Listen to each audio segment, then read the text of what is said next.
Made it. All right, welcome Woo! to Around the Ecomiverse, episode 4. We've got Crypto Rain in the house. We've got Jordan Riz in the house. We've got the real Randy Chavez in the house, and the Doctor of Stuff. Daniel Lee couldn't make it tonight. His household appliance broke down, and he rugged us. But we'll catch him next week. So it's been an exciting. This has been a really exciting week in crypto. We've had a big pump for Bitcoin and the rest of the market. And I want to start by asking you guys what you guys make of it. Is this pump a bull trap, or is it the start of a recovery? What do you guys think? It's a real tough one. I'll go first since I don't know. I'm hoping it's actually a bull trap and then it goes down more and then cheaper.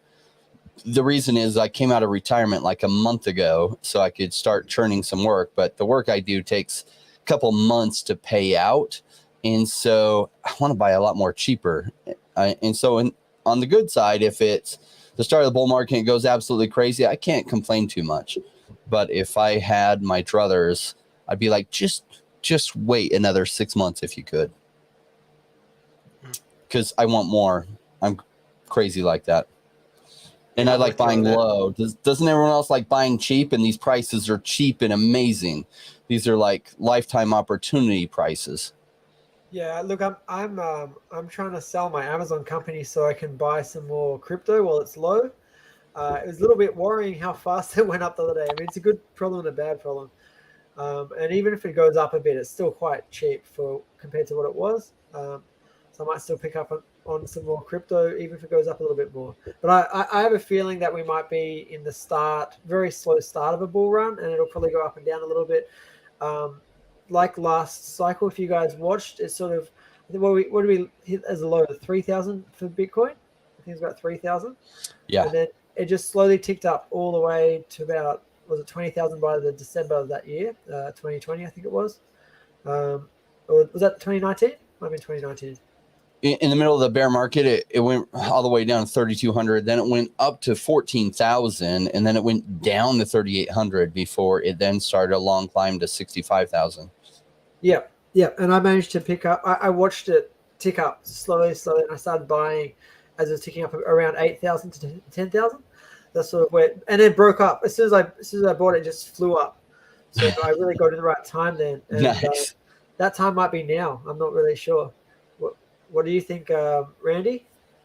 I actually had a call from, he's been on the podcast, a guy named Daniel Hardwick. He was the one that taught me pretty much everything I knew about high risk lending. You know, first job outside the military, took me under his wing, and he's almost never wrong. And he said, listen, I don't know if I could eloquently explain it as well as he could. In fact, I definitely can't.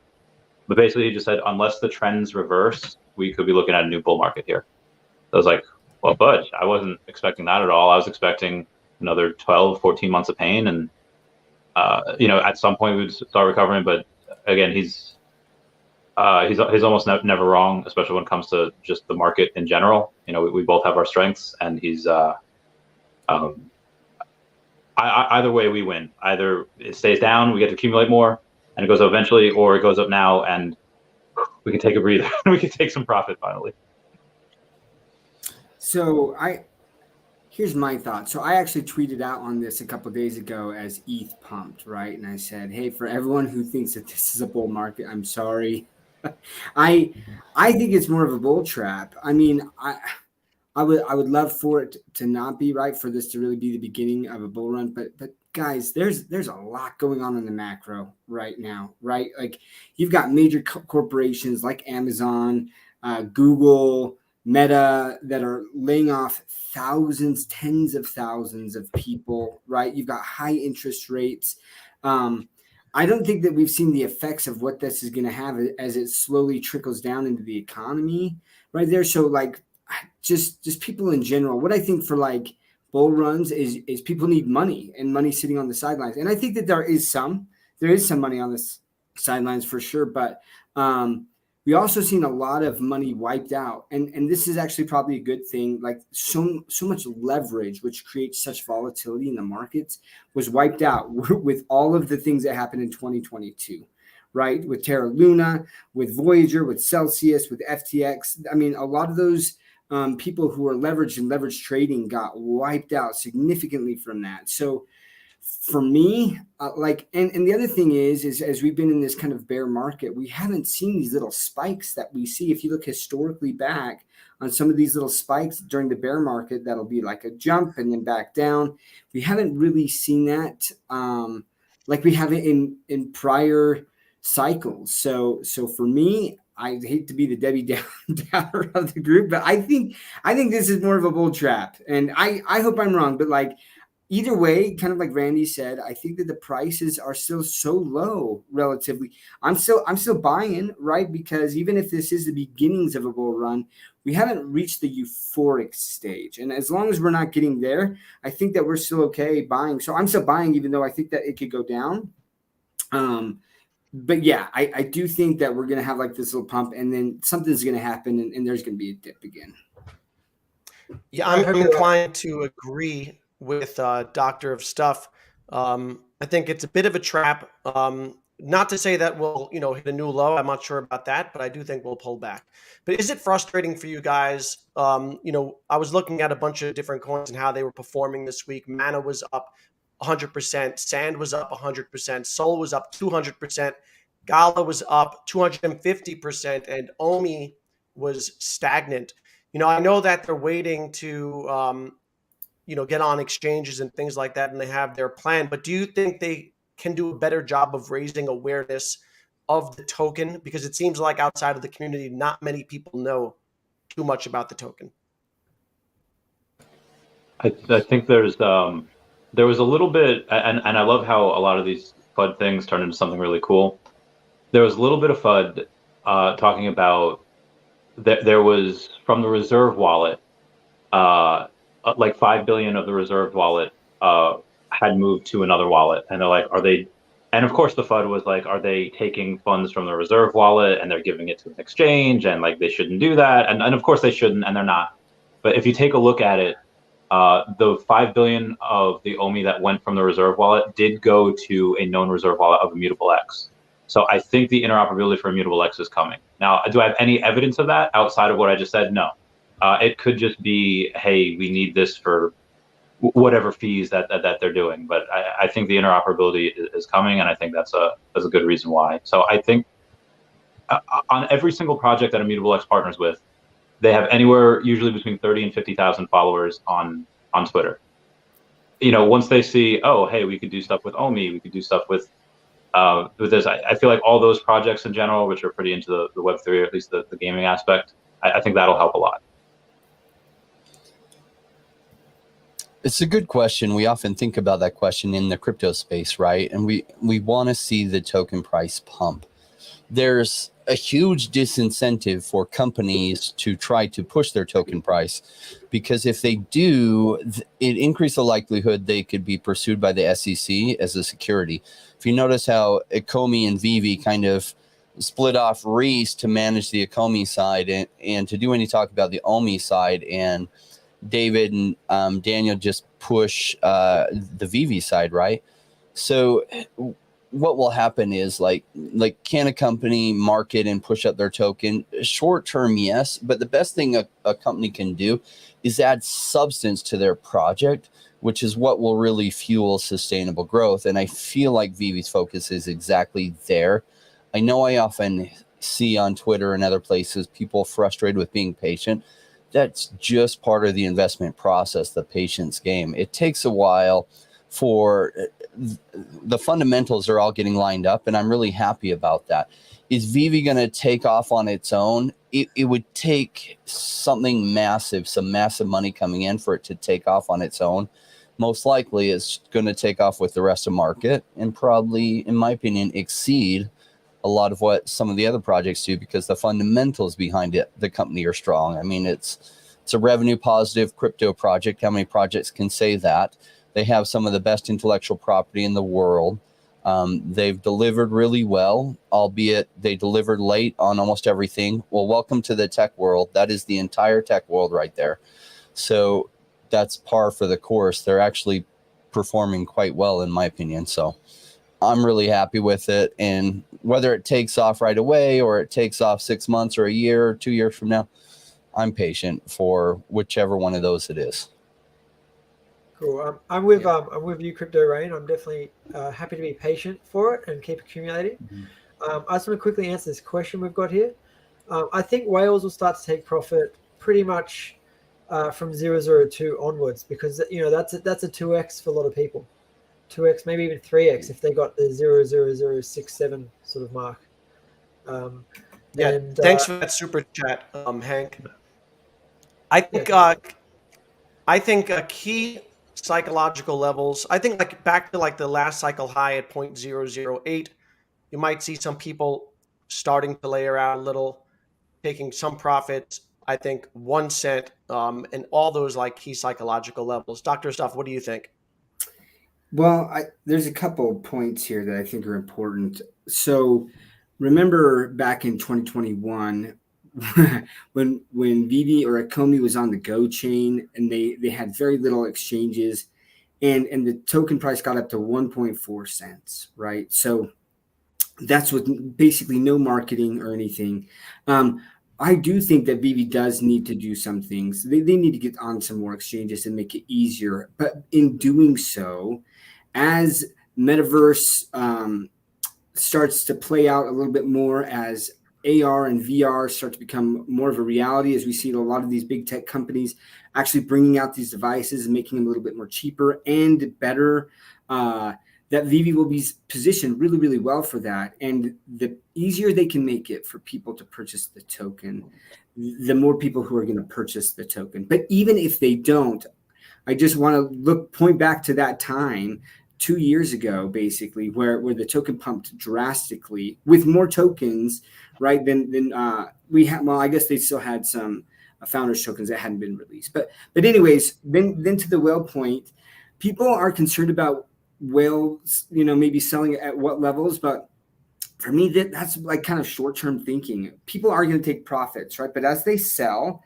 and as the token goes up, right, then if they want to buy back in, they're having to buy at a higher price. And so it makes it harder right now because of the volume of tokens that are traded on a daily basis. If a whale takes action, it can seriously impact the price. But that's why I'm going back to like, Ecomi does need to get on some more exchanges. That's going to help the daily trade volume. And the higher that volume is, the less of an impact any one whale has when they're dumping tokens or listing that. So I'm excited. I'm still stacking, but I definitely think that Ecomi does need to step up its game on some of the exchanges, because they're building out the OUP, the MCP, and all these other things, and laying this solid foundation. But if they don't have a lot of places to trade, I still think it will do well, but it could do significantly better if they lay out that foundation of more exchanges and a little bit more marketing and advertising.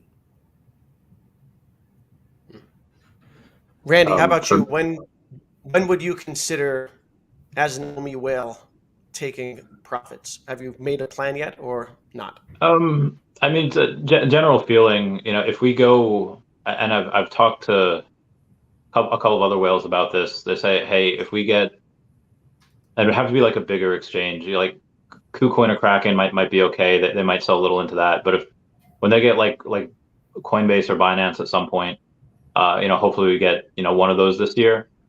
They would, and probably later in the year. If we're still down here by the time they announce that, they would go and sell when it's at 0.002. And then buy back in at like 0.013. For me, it's I don't want to try to get cute and try to trade. I would only take profit after it gets up to, I think, 0.007 and above. And when I do, it would just be, I'll sell $1 million here, a million there, maybe 2 or 3 million when it gets above a penny or 2 pennies. But I want to have 100 million left by 2030. So I can't sell all of it or a lot of it. All right. So here we are in quarter one.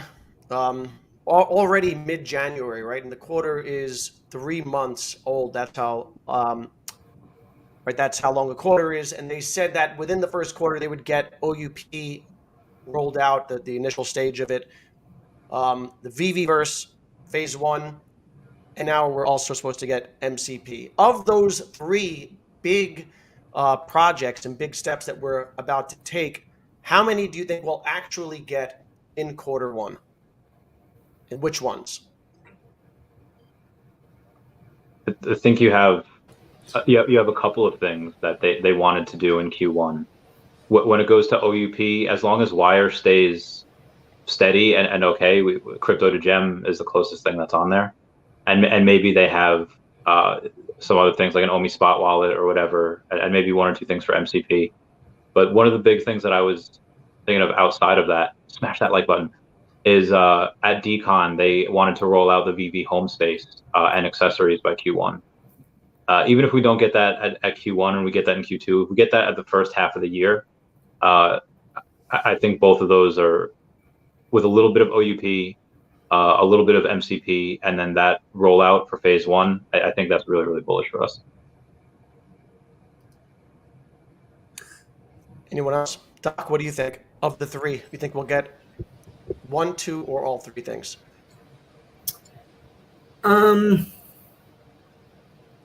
I think that we're gonna get so the 3 things again. Sorry, Danny. OUP, MCP, and what was the other one? OUP, MCP, Viviverse. Yeah, I think of the 3, I don't think that we're gonna get all 3. I mean, we're already seeing some significant backtracking on dates, unfortunately. But I do think that we will. I think that the MCP is going to come out honestly in the first quarter. Even if that's just the point accumulation, that is going to tell you how many points you have, because they basically already have all of that down there. So I think that that's going to come in, and that's going to bring some excitement. I'm excited for it. I'm excited to start seeing a leaderboard, right? Who has the most points at what tier you in? I think that that's going to generate a lot of excitement. And I think that that's something that's pretty easy to implement because they've been working on it for so long. And multiple times Dan has said that it's basically right there. Viviverse, I think, is a little bit harder to implement, and it's going to take a little bit more time. And then OUP probably second quarter. So that's my bet is that MCP in the first quarter, and then probably OUP after that, and then Viviverse is last. But what part of OUP though? Because I mean, there's like 12 different parts of OUP. Yeah. So I mean, with the OUP, and I've got some questions for Reese about that too. But probably, yeah, I like what you said. Kind of like the crypto gems. Yeah, crypto to gems is pretty likely. Although that might be like the whole Wyre thing kind of throws things into question with that. That was the one that I would have said was the closest, but I don't know with Wyre now and what's going to happen as they're kind of also testing the waters of what the Vivi community feels like. But that's probably there. But if that's there, like I don't think the staking contracts, there's a lot of things that they can do with staking contracts and a lot of smart contracts that are already built for staking that they can kind of look to for the coding. So I don't think that that's going to be too hard. So I think staking probably is going to come in the second quarter as well. But yeah, I think staking is actually part of stage 4, right, of the rollout. Is that correct? I wouldn't expect staking for a while. But just because they have the waitlist drop system and buying Omi on the web app, that if you look at the development roadmap, those are more full than the other ones. So I would, I mean, they could surprise us. That'd be dope if we got staking this early. That'd be great. I'm super optimistic, and it's done really poorly being optimistic with Vivi so far. But I'd like to see all those things you guys just mentioned in the first quarter. I think the thing you guys also, because you guys aren't expecting Viviverse, but if we got Viviverse, we'd also get Vivi accessories, which is basically 100% Omi burn. So that would be great if we got that, and we can start burning Omi properly with 100% Omi burns. With is it Omi to accessory? I think that's what they call it. Yeah, that hasn't, and again, that can update at any time. but it's just not really like the red ring, around it is not really close to being full. But again, they could update that at any time. Yeah. But that'd be dope. I think the Master Collector program is the lowest hanging fruit, right? What they can go after and get done first. Supposedly they're already collecting those points, right? Or that they can just program it to register how long we've held those things and add up those points. So that seems like the lowest hanging fruit to me. Having all three of them first quarter, I would love that. I don't know that that's possible unless they hired a bunch of additional devs like 4 months ago, right? Because when you hire new devs, it actually takes them a while to get into everything and understand what's going on to start being productive. So like if they hired new additional devs today, they really wouldn't be super productive for at least weeks, if not a month or two. So I don't know. I'm okay with first quarter, some stuff on MCP, maybe even some more on second quarter, and then OUP starting to roll in. That was what I would like to see. And I feel like I've just tempered my expectations because that's so often the crypto space and just the software space in general, right? Is that things fall behind, especially when they have a big hiccup like Wyre. And, I'm sure that put some all hands on deck and redirected some focus towards what can they do about that? What other solutions are there? Yeah, I understand. Go ahead. No, go ahead, Jordan. I was just going to say, I understand with development, with building things out, how it can go awry. I actually was building a game to burn Omi. I think some of you guys know that. It was like a Angry Birds type game, but you shoot like little fireballs and you burn Omi rings and stuff. It's supposed to be really cool, really fun. And I got about most of the way through getting it done with my developer, and he just disappeared. And so all I've got is an APK file, which is like the Android game, but I can't modify it or change or anything about the development files. So look, sometimes it is difficult with developers, getting things done, and then changing over. It can take some time. Did you pay him before he disappeared? Yes, I already paid him. And I could write him a nasty review. Yeah, I could. That's about all I could is write him a nasty review, but I don't care. I'll let it go. Now, Wyre has, I think, stated that they are ready to resume business, right? I think they got some funding. What do you guys think is going to happen there? If you were Vivi, would you take them back? I know Mitch posted a poll asking the community, and it was a resounding no. What do you guys think?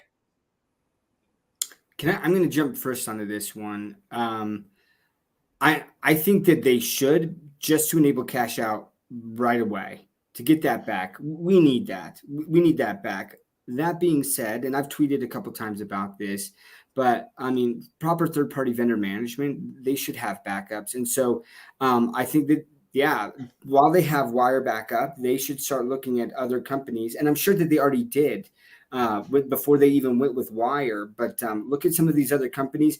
And we also got to realize that there aren't a ton of companies out there. Like it's one thing to do kind of a wire transfer to a bank, but it's another that a company has the functionality for the crypto cash out, right? And working with gems and all of that stuff. So I don't know how many companies are out there like that, and it might take a little bit of time. So my thought would be go with Wyre right now to open up the cash out again.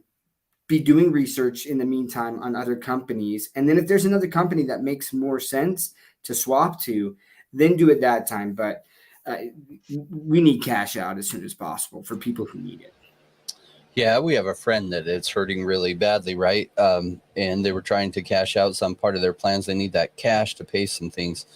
Why not? Like, I get it. People are super mad about Wyre and don't trust him, but why not reopen it, like Dr. Steph said, while they're looking for a backup? Because we live in a world where sometimes you have to take the partners that are there, not the partners that you want, while you line up for the partners that you want, right? So they could nix Wyre, don't let them back. Would you be okay waiting a year or two while they lined up someone else who could fill that spot? Because that's what it might be, a year or two with no cash out. And then people will be complaining, why? No cash out, but it takes, like, there aren't a lot of players that can fill that spot.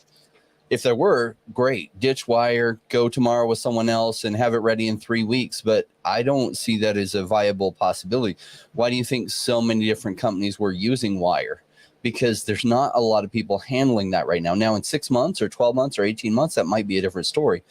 But if they don't take Wyre back, you're letting go cash out and the option of cash out. They then have to set everything else back while they reprioritize trying to make that happen, and everything gets delayed and pushed back.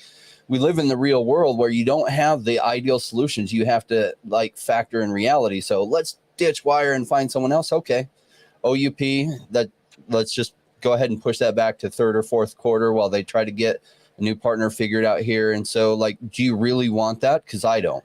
I want them to just take Wyre back, explore some other options, have 1 or 2 people assigned to getting discussions with every other option out there while everything else tends to develop. Some people that need cash out can go ahead and cash out, take the risk that maybe Wyre makes bad decisions and goes insolvent. I don't know, whatever.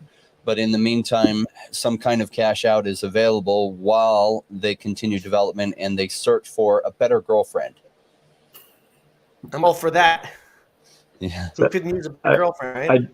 I don't know if people recognize how close we were to having crypto to gem not being a viable option for a long time. There, you had Gemini that was scrapping, trying to get back its 900 million that was owed to them. You had Silvergate that had to cut 40% of their employees because they had to pay over 2 billion.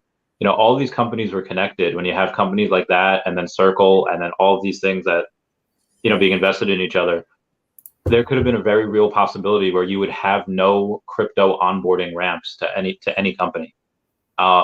And thankfully, because when big banks go down, the Fed will just come in, print a whole ton of money, and bail them out. These crypto onboard players, they don't have that. The Fed's not doing that for them. So yeah, use Wyre now while we have it, and then find another one in the interim, and like you guys said, just have it. Pretty much agreed with what you guys said. Aren't any of you guys enjoying the Vivi prices going up though?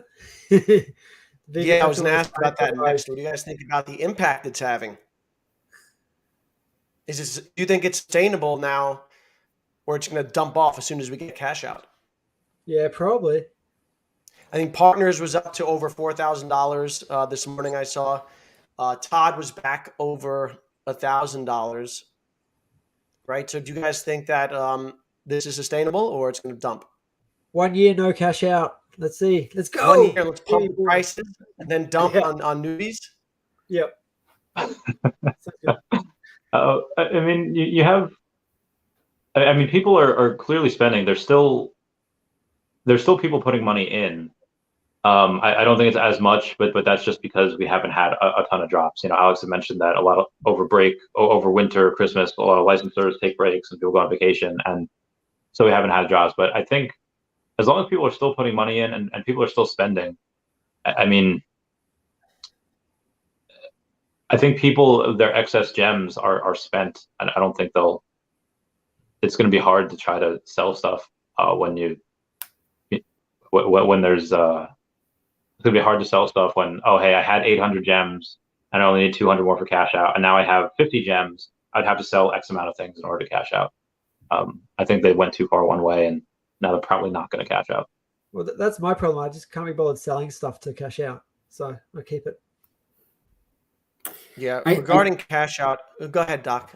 Yeah, so I was going to say, Danny, to your question just about is cash out impacting prices? I do think it is to a certain extent, because as people sell stuff and they have gems, and they were waiting to cash out and now they can't.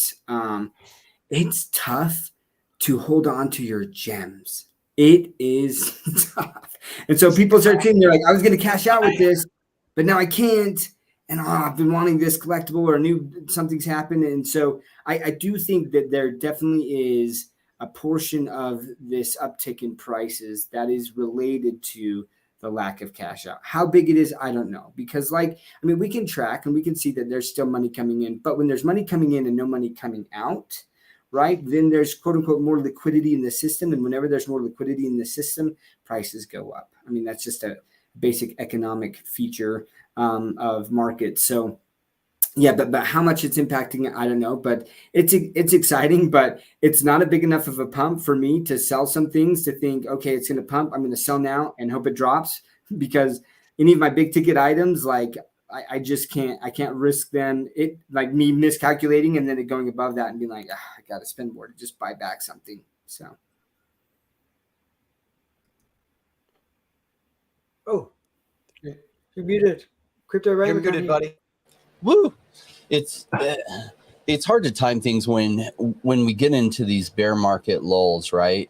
And like trying to play the games. I've tried to play that last crypto winter, and sometimes it worked out for me and sometimes it didn't. So what I tend to do is I just try to accumulate more.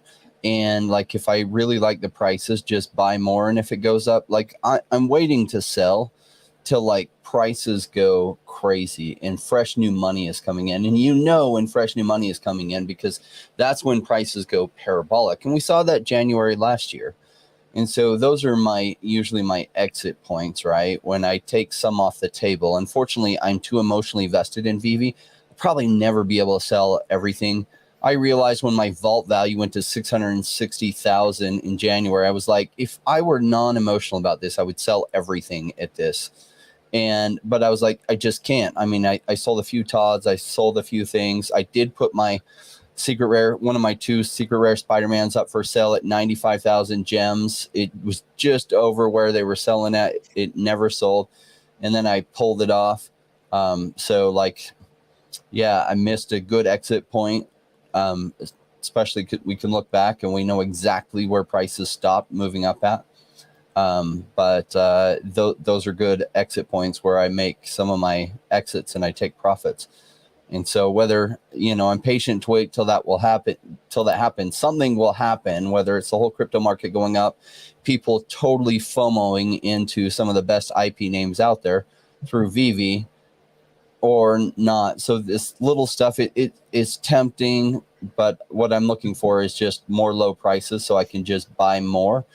And if it pumps up from here, I'm not going to sell if it goes 2x from here. If it goes 20 or 200x, that's exit point time for me to sell some of the stuff that I can part with. Some of it I just can't. Like one of my secret rare Spider-Mans will probably always stay with me. One of my Todd McFarlanes, I won't be able to part with it. Yeah.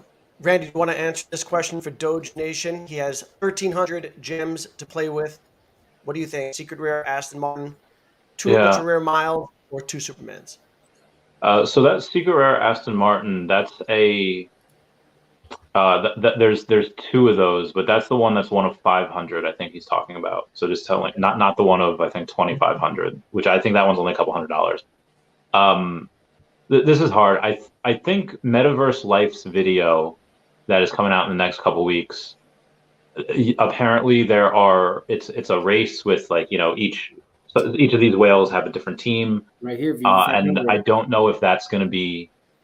It would make sense that it would be in the race. You have the DeLorean, the Ecto One, whatever. If it is, that could be a nice little pump. Also, that's a really high-end car. That's not the only high-end car we'll get. Obviously, we announced a partnership with Lamborghini last year. I think that's really special, but there's 2 ultra rare Miles. I usually like to have 2 of something, because when you have 2 of something, you could sell one, and then if it goes back down, then you could rebuy it again and net the difference. Or if it goes back up, hey, cool, now I have another one to sell. Great. For the Superman, I mean, they're both great. So it's so hard to say, because we get in this like little fishbowl where there's maybe 12,000 active wallets a week, give or take. And when you have people like this and you say, hey, there's a Superman is known worldwide. How many people over the age of 40 know who Miles Morales is, unless they have kids? And it's like probably not too many of them, unless they're in the comic books or unless they have kids that watch Spidey and His Amazing Friends. And Miles has more room to grow because he's not as popular. And in 40 years, everyone who's 65 and older who don't know who Miles is, that part of the population will be replaced by people that are that do know who he is. But again, we have such a small percentage of this population, in here. I know it's a really long-winded answer. I would rather go for either the Superman or the Miles. Coin flip on which one. I don't know. It's anyone's guess, but that's what I would do, just because you have two. I got to bounce, guys. I got to run to a meeting, but gosh, I think both are good. I think the Miles will do better in 20 years when all the young people know who he is now are like doctors and lawyers and have tons of disposable income. They just don't yet. It is more rare than the other one, but I think the other one will continue to do better in the next 5 years. Maybe we'll see. Maybe I'm wrong on that, but that's my thinking. Is just the younger generation doesn't have money yet. So good point. See you guys. I got to run. See you, Rain. See you, Rain. It's always fun having you, man. Thank you. So here's the other thing too about whether it's Miles Morales or Superman. I like the idea of having two of something, because just like as Rain alluded to, you get really emotionally attached to something, and then it gets really hard to sell that one when you only have one. When there's two and the price pumps, and you're like, well, I can sell one of these. And so, yeah, whether I would at this point pick what you like the most, right? Like pick either Miles Morales. If you like Miles Morales better, pick Miles Morales. If you like Superman better, pick that. Wait, what was that? I think Randy burped or hiccup. Okay. he was like, like something happened. I'm like, did I miss something? No, I just hiccuped. I ate too fast. A whole bunch of meatloaf. Oh, that's great. But anyways, yeah, those are my thoughts on it. But me personally, I'm just getting to know Miles Morales, and he is up and coming, and that's pretty cool. But Superman I've been a big fan of Superman all growing up. So for me and my fandom, like that's what I would do. Yeah, I'm up with I'm with Superman as well. He's one of my favorite collectibles. I think I'd do one Superman, one Miles. I like to split the middle. That's a good call. That's always so there's a potential that and I don't want to get really too political here. Superman is awesome. Everyone knows, everyone loves him. But the Hollywood's had a thing where they've taken certain characters that are not minorities and they make them minorities. And every now and then, yeah, cool. It looks to be okay, and nobody really cares that much.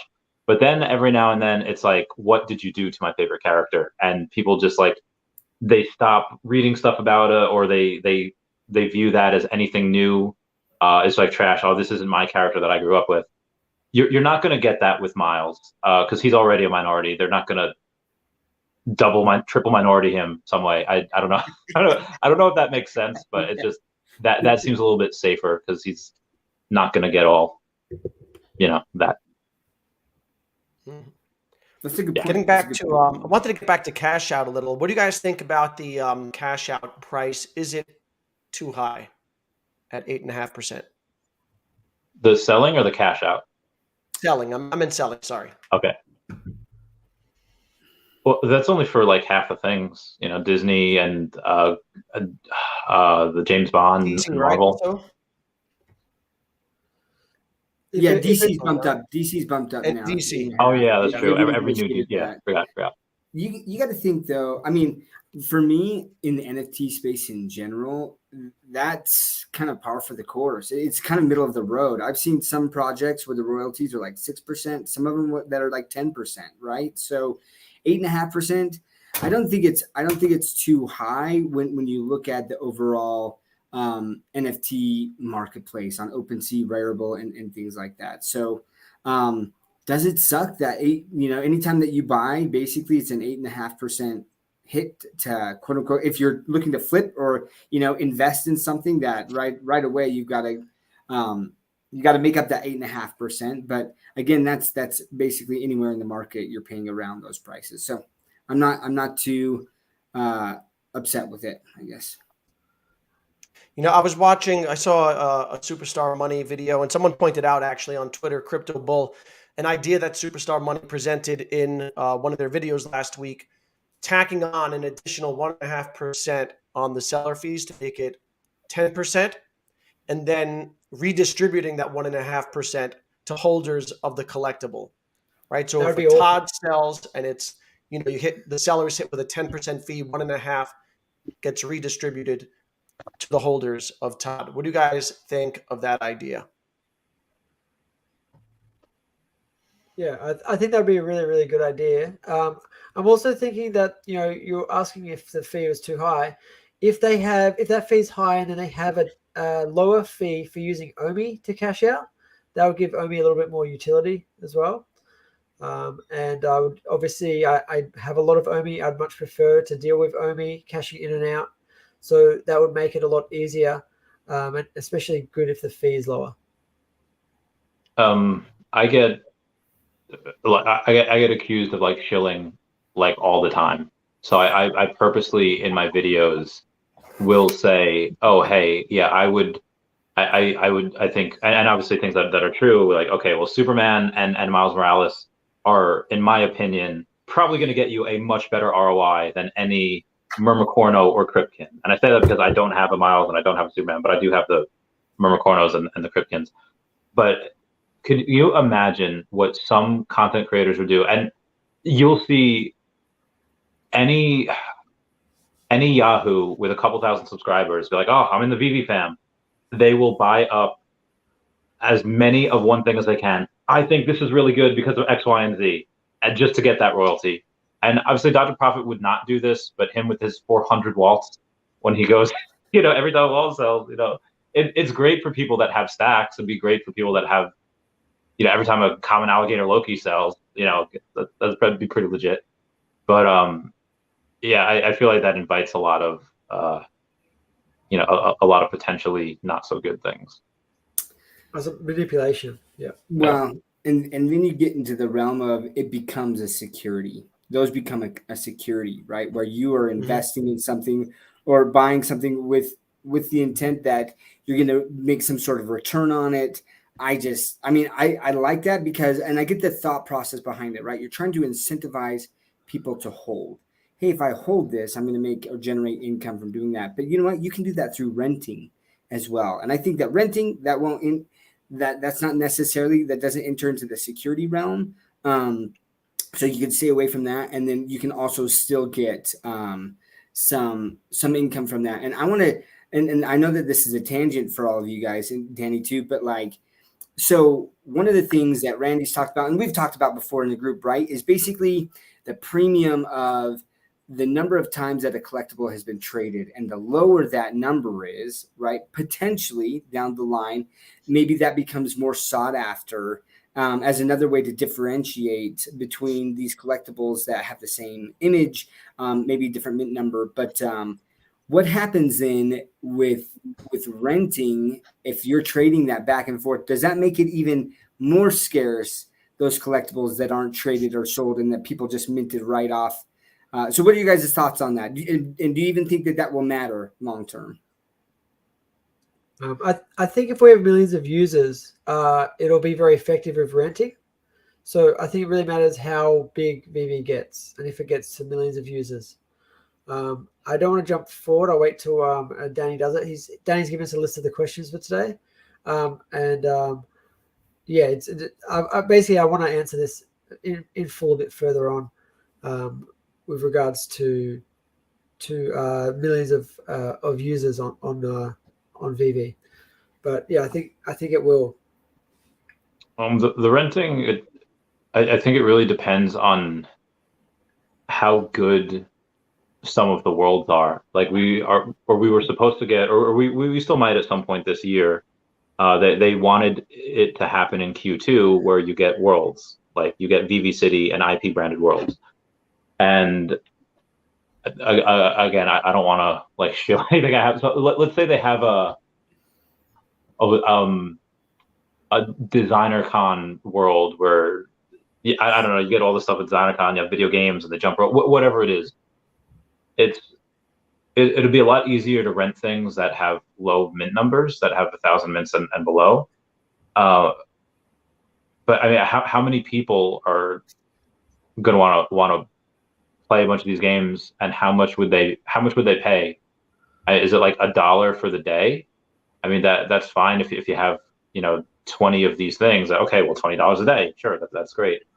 But how many people have that? And I mean, I feel like a lot of gamers like, yeah, I'll play this is really cool, and then you have these people that are buying 20 of these things hoping to rent them, but then after 3 days everyone's like, they moved on to the next world. I think that's going to be really hard. I mean, unless these worlds are super addicting, which they very well might be. And like Jordan said, I'm just focusing on the amount of people we have now, not the amount of people that we would have in the future. Now I think it might be hard because a lot of these things they're fairly cheap. And it doesn't have to be the designer con stuff. Some Marvel stuff and Disney stuff and any stuff. Some of that is cheap as well. Like the Labbit world, Labbit breeding. That'll be pretty cool. That would be cool. Yeah, I'm a little skeptical of renting, to be honest. I'm not sure.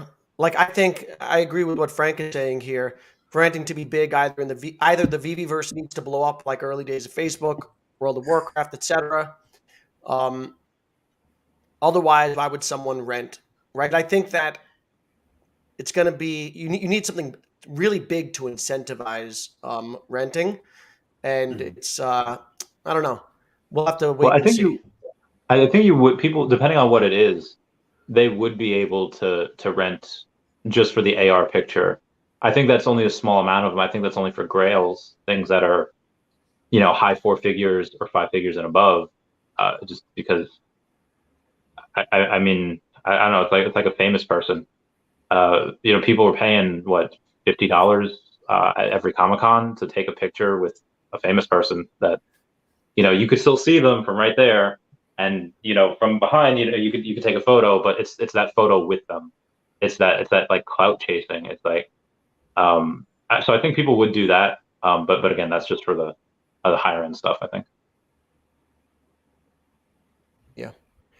All right. Today they announced a new Disney release coming up, Alice in Wonderland. You guys buying or skipping? What are your thoughts on Alice? Well, we don't know the other two. A lot of people want Cheshire Cat. I want Mad Hatter. It could be the hair. There could be a bunch of characters. If there's a Mad Hatter, and there's a lot of them, and he's super cheap, yeah, I'll get one. I don't have a lot of gems left though, so I'll let y'all know. Yeah, I'm gem poor as well at the moment. Yeah. Alice in Wonderland wasn't. I mean, yeah, I'm with Rand. Like, I like the Mad Hatter and the Cheshire Cat. Like, both. Those are probably my two favorite characters from Alice in Wonderland. So if one of those are there, and depending on the mint size and the price, I might be willing to splurge for it. Otherwise, I'm kind of holding off for Lambo. That's coming soon, relatively soon, and I want to make sure that I have decent amount of gems to hopefully maybe land one on the drop and then pick up a couple. Did you say Rambo? Lambo. Oh, Lambo. I think you said Rambo. Rainbow. Oh man, yeah, that would be epic. Yeah, I was like, did I miss something? Or no, Lamborghini. Yeah, Lambo would be pretty cool. I'll definitely grab one of those. Yeah, depending on the price and the mints, right? If they get that right, and shout out to Silicon when he did that before and got that mint right, where there was enough people that it sold out and people were really excited about it. And so if they can do that again at the right price and mint size, then yeah, like I might, but. It's not one that I'm just like, and sorry, Vivi Fan Bam, I'm super happy for you that this is something that you really like. But yeah, for me, there are more interesting things out there that are coming that I'd probably save my gems for. All right, we got a super chat here from Dead Rabbits. Thank you, Dead Rabbits. Do you think the OUP is overly complicated and can really incentivize the masses? What do you think? Very, very complicated. I think if the masses can understand it, it will incentivize them. I think when they start seeing the price go up and all the different burns that are happening, it'll incentivize them. But I think it is definitely a little bit too complicated, and I don't really know how they can simplify it with all the different mechanisms they have. I think it's just going to be one of those things that people will trust once they start to see the price move and they start to see burns happening. You have a bunch of people that are bodybuilders probably know it, but you have a bunch of people that, especially guys that want to get big muscles.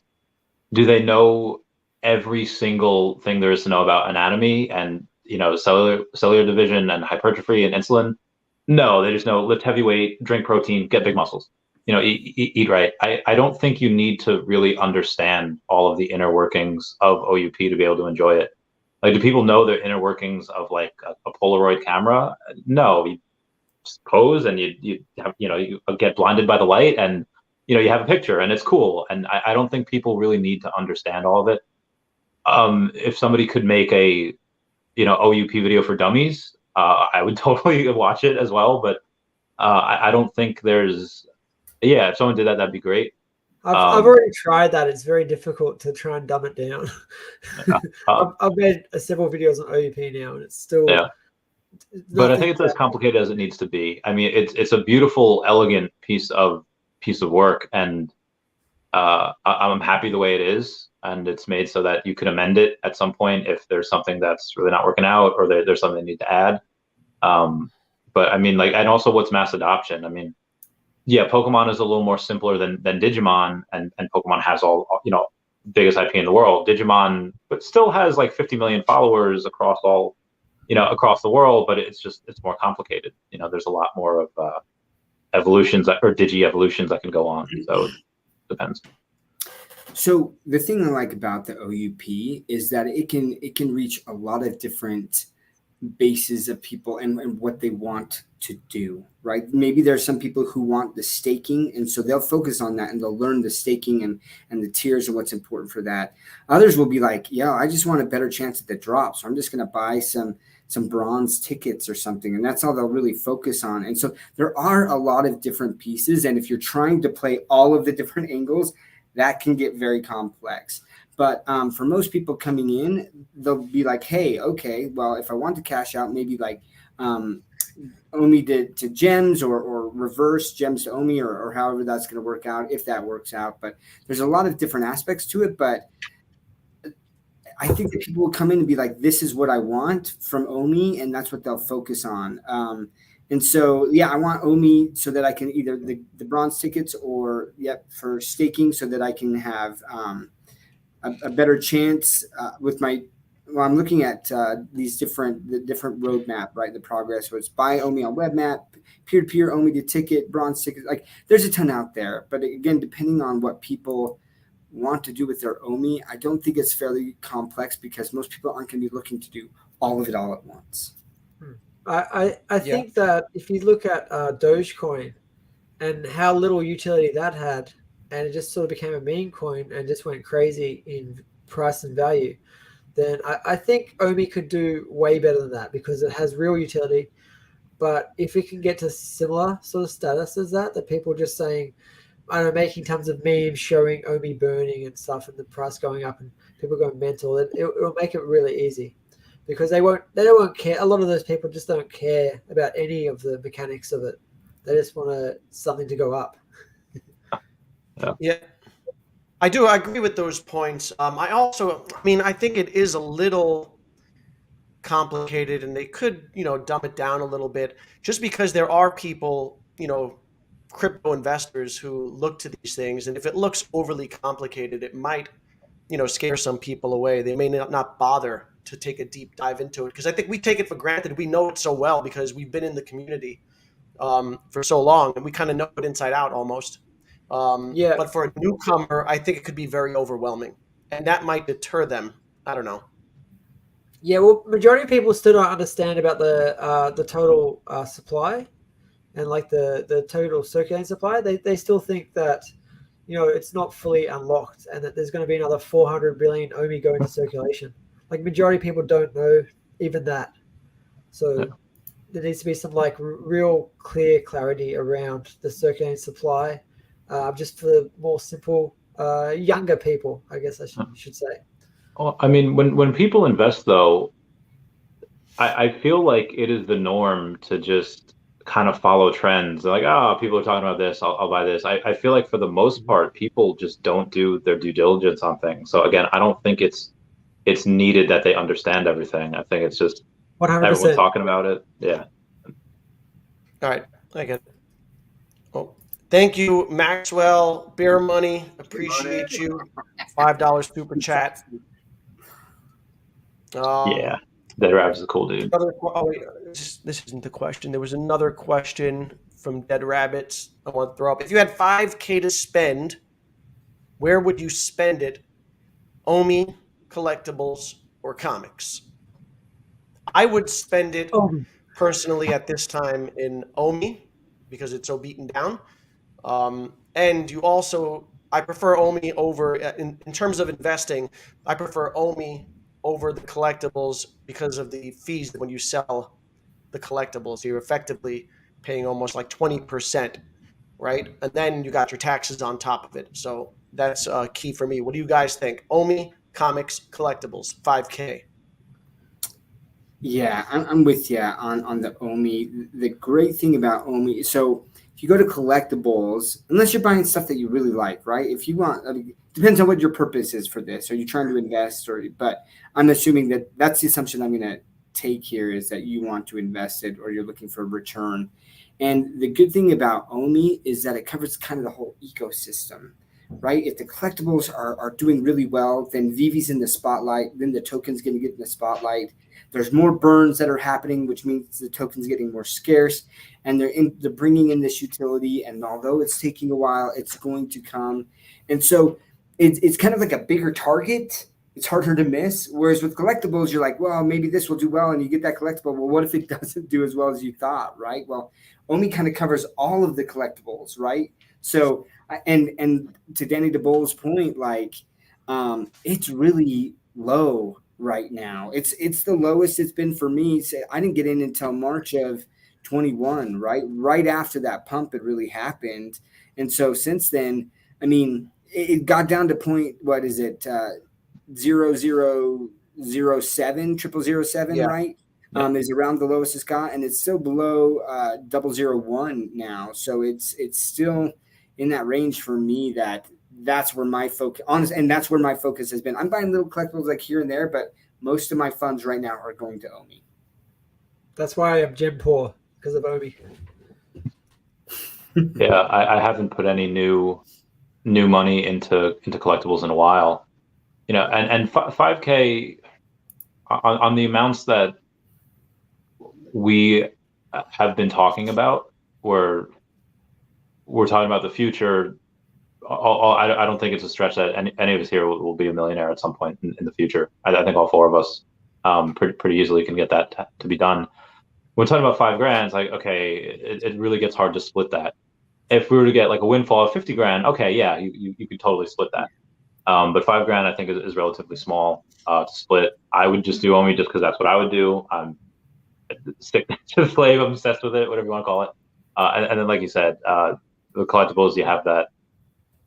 It has to go up like 40% just to break even, because then you have to sell it, 8.5%, and the cash out 10% and tax on top of that. It's like, oh. Yeah, I agree with that. Captain Sugar Rush 1, loving the chat. What would you say are the top 3 collectibles on the app? Probably pretty obvious choices, right? First would be Walt. Second would be Secret Rare Spidey. I don't know what the third would be. That one's going to be a difficult one. I would have said Miles. He's super scarce. I mean, I love the Eddie Russo. I love the Todd Batman. There's just quite a bit more of them. As we're talking about collectibles, I think comics are kind of a different thing, but yeah. I would agree. My third one would probably be Miles. Yeah, I can't argue that. But Miles is this great kind of in between, right, where he is getting to become more and more popular, and the scarcity is there as well. With the Rizzo, he's like the first ultra rare on the app. He's not the first Batman though. He was like the scarcest first season. So there's those things, but there's so many other Batmans where really you just have this Miles, that one drop, and and he's the only animated one of the 3. So yeah, he's big, and Walt is massive, and Secret Rare Spider-Man, and I'm just gonna have to say, Randy, this is funny, but I hope that you will listen to my thoughts on this. In that, when you get so concerned because you say people jump on you because you're quote unquote pumping your bags.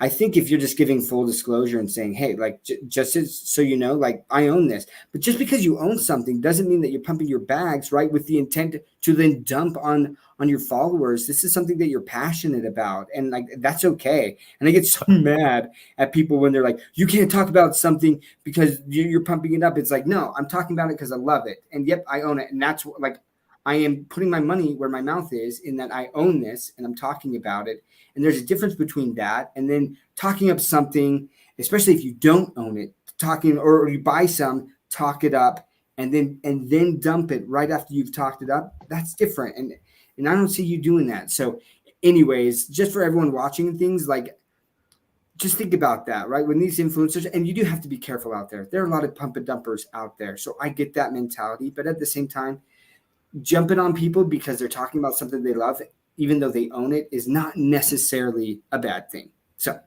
sorry, that's my little 2 Satoshis on that. Also, I love your Vivi 500 shirt. Yeah, man, I got it at Decon from Metaverse Life, dude. I was so pumped. I'm so pumped. So, shout was out he to planning Metaverse this Life. since Decon? Oh, yeah, I didn't realize that. This just goes back all the way to Decon? Yeah, he was talking about that. He'd been planning a video for it. And he said on Twitter, he's like, hey, if you see me at Decon and hit me up, like, I'll hook you up. And I'm like, bro, I am searching you out. And I was like, Metaverse Life, dude, I need a t-shirt. And he hooked me up, true to his word. So shout out to him. I'm really excited. He's been doing pretty good at building up, right, what's coming and stuff. Like all the I'm different like so team obsessed with leaders. that. I want to know if whatever Chucky's driving, if he's going to have like a booster seat so he could reach the pedals. Some stilts or something, right, to like push the pedals when he's on so he can see over the steering Yeah. wheel. That's funny, man. So that's yeah. How do you guys feel about that? I don't mean to like derail the conversation. Like, who are you guys rooting for? Who do you think's going to win? So it's Mr. MC1, Dr. Profit, who else? Silicon Secure, and then David. Oh, Is it's David Todd Yu? Father Plus? David Yu has Chucky, right? His son. Team Chucky, his son. I love that meme that is going with that Chucky being his son. But then so you got to say like who's driving, right? So David Yu has Chucky, Team Chucky. Dr. Profit is Thor Odinson. Silicon Secure is She-Hulk, and then Mr. MC1 is Captain America.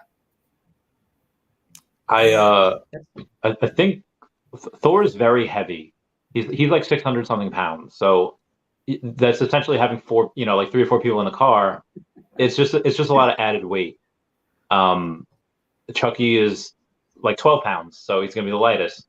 But She-Hulk can do the that thunderclap and propel herself forward. So I would lean towards She-Hulk winning. So Jordan, what I'm do you going to think? counter. Oh, yeah, go ahead, Jordan. I actually don't know what you guys are talking about. You feel me in? Is this a race on a video that this Veve 500 has done? Yeah. I'm going to go with what was the one you guys didn't pick? Because there was a She-Hulk, there was a Thor. I'm going to go with Thor. I like Thor. He's my favorite. Yeah.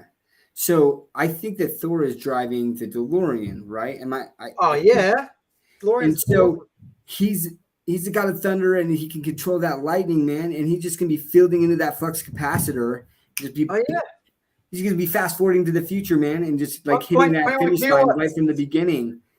So no, I think that Chucky's got some little tricks up his sleeve though, and he's gonna be punking some things, and so I think Chucky is coming in first place there. Yeah. I'm rooting for Chucky. Or you just go back in the past and get ahead of everyone.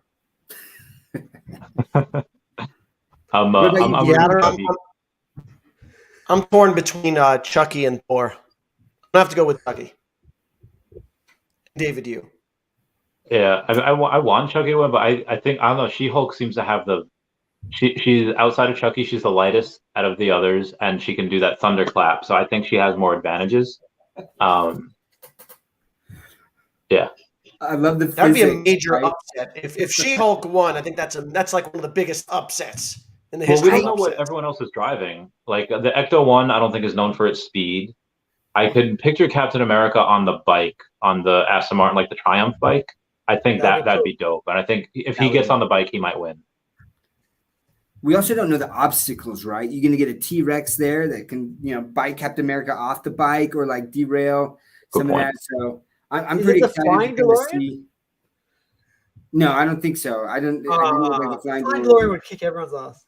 Yeah, that'd be cheating. Yeah, I think that would be a little unfair. Yeah. Here's a question from Justin. Do you think David Hugh wishes they made less FA Spider-Man mints? Like 40,000 of them, right?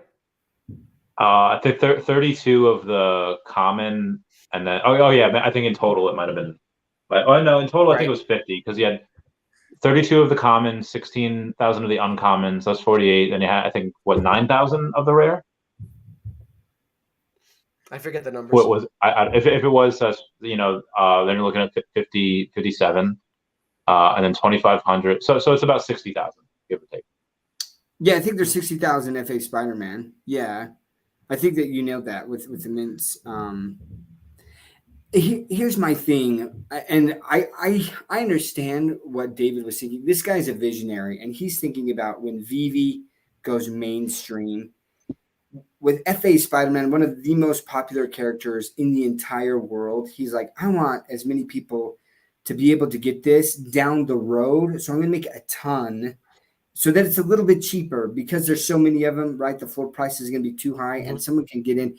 And the common is the most famous Spider-Man pose that he has. So I like that. I love that about David. And so some people are sitting there thinking price and, is this going to go up? Where David's thinking, how many people are going to be able to collect this? And there has to be that balance. And I really enjoy that like human side of him, right? Not everything is profit, but really like, what are people going to enjoy? And I want people to have access to that. So from my standpoint, yeah, on the price point, like definitely hose that many Spider-Man FAs definitely have hosed the price, but I'm okay with that. I love that. I think that's going to draw more and more people into that. And there'll be other Spider-Mans as well, but people will love the FA Spider-Man. So is that similar to the DeLorean? Was that around 50, 60,000 as well? Was that 100,000 total for DeLoreans? I think it's like 100. It was a lot. I haven't taken a look at that in a long time. Let me check. It was a lot. I remember I picked up like 100 DeLoreans on the drop. Do you guys remember that buggy drop? I wasn't around when that dropped, I don't think. I bought a lot because it was drivable. I've had my little complaint about that, right? I got my soapbox. That was the one time. If there was ever a time that I got really upset at Vivi, it was that time. Because they were like, it's not going to be drivable. It's not going to be drivable. And because people were like, saying, hey, what if it's drivable? And they're like, no, it's not going to be. So then I buy one and it's freaking drivable. And I'm like, oh, they surprised us. It is. So I'm like buying it up because I'm like, everyone realizes this is going to be amazing, And so I bought so many of those things and then they took it away. And I was it bug, right? Was it bug? Rug pulled. I was supposed to be drivable, right? As a bug? Yeah, someone had accidentally turned on that feature and that feature hadn't been fully vetted yet. And so, yeah. I mean, and that's what they came out and said. And if you go back on my Twitter, I for 2 weeks just ranted. I was so frustrated. You fudding them? What's that? Were you fudding them? On Twitter? Like not fudding them. I basically was like, that's basically what's called like a bait and switch. Like I turned to the legal. Look, I'm all about like policy and regulations and like matter of fact stuff. And I was like, technically that's like a bait and switch. I know that was an accident, but like that feature incentivized people to actually purchase more. And so I kind of went on that and stuff. And then I just like let it go. And look, at the end of the day, when they made it drivable, I actually sold quite a few of them and made much more than like what I put in when I bought those. So it is what it is. Yeah. I'm not perfect. I mean, look, here's my thing though. I respect Vivi. I love the team.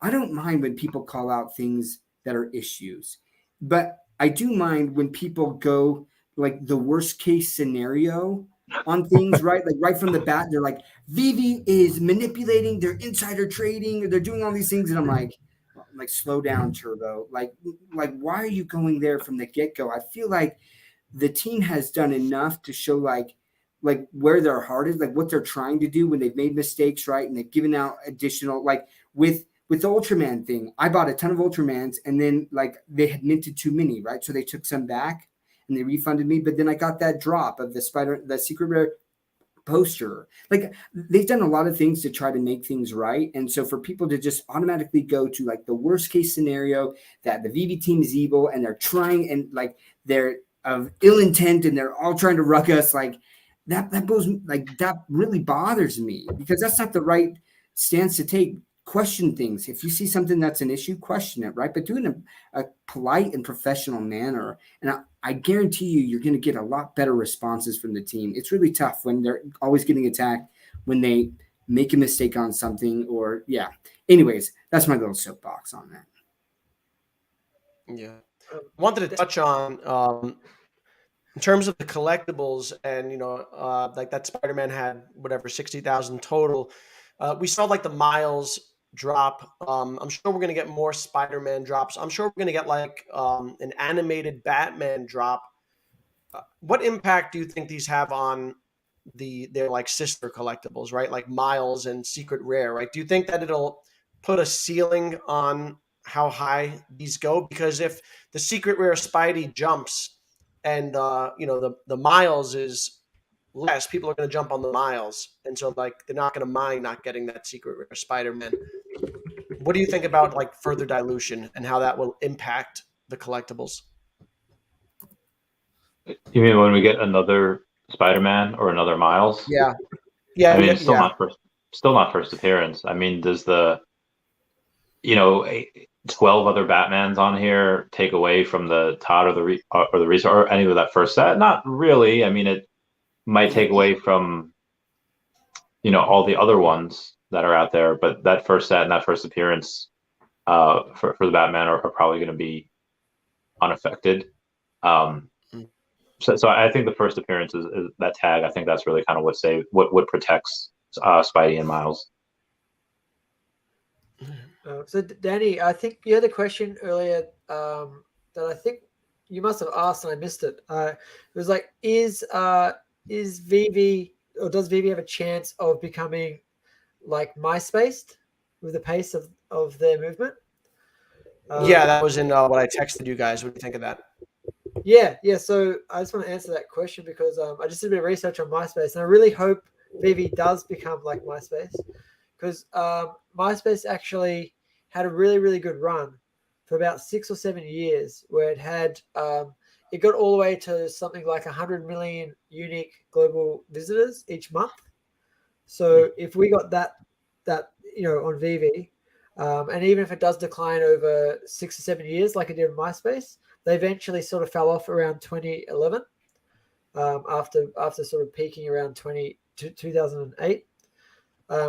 So if we become like MySpace with Vivi, that would totally be fine. We'd have about two, maybe 2.5, almost 3 full bull runs with an incredible amount of users. And I think that's sort of, if you noticed, I think that's sort of the length that they sort of last in this technology space. Like even Netflix now has fallen off a bit because of Disney.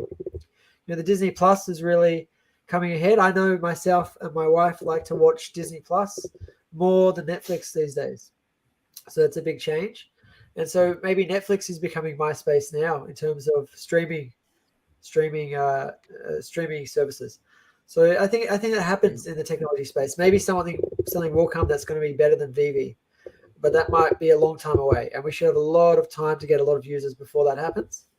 So I'm not at all worried if Vivi becomes the MySpace of collectibles.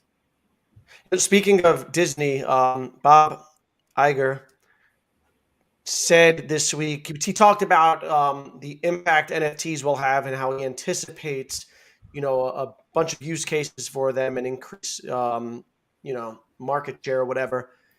Will Disney ever advertise their relationship with Vivi, in your opinion?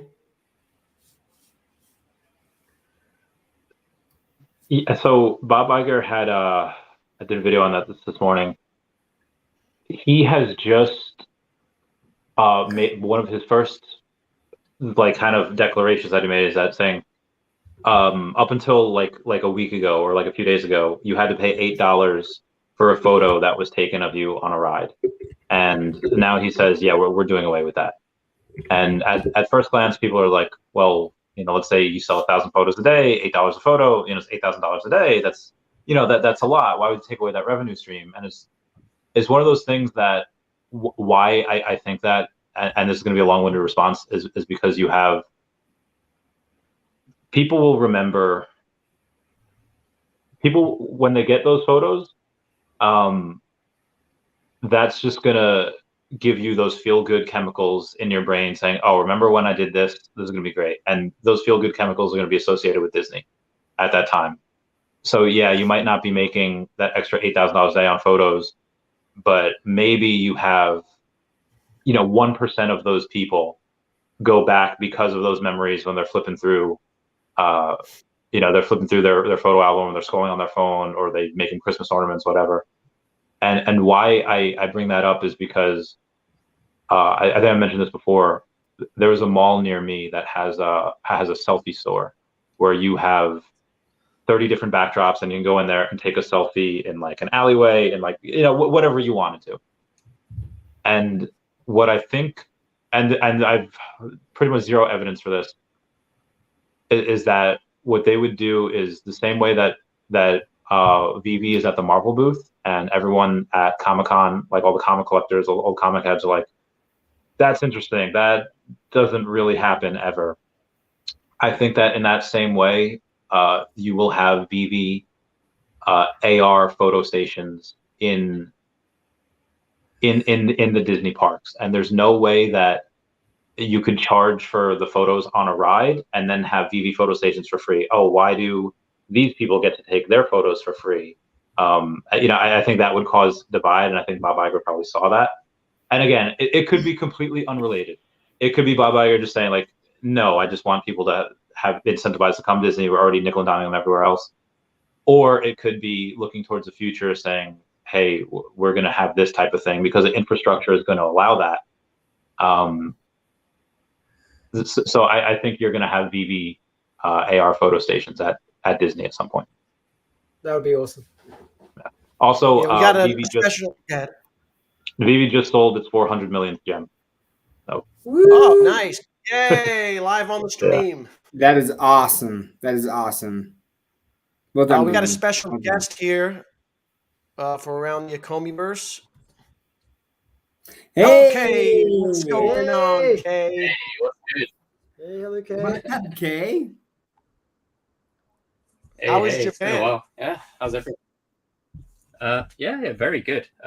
I'm basically, since I got back, I've been planning on ways to kind of go back. Yeah, it was really good.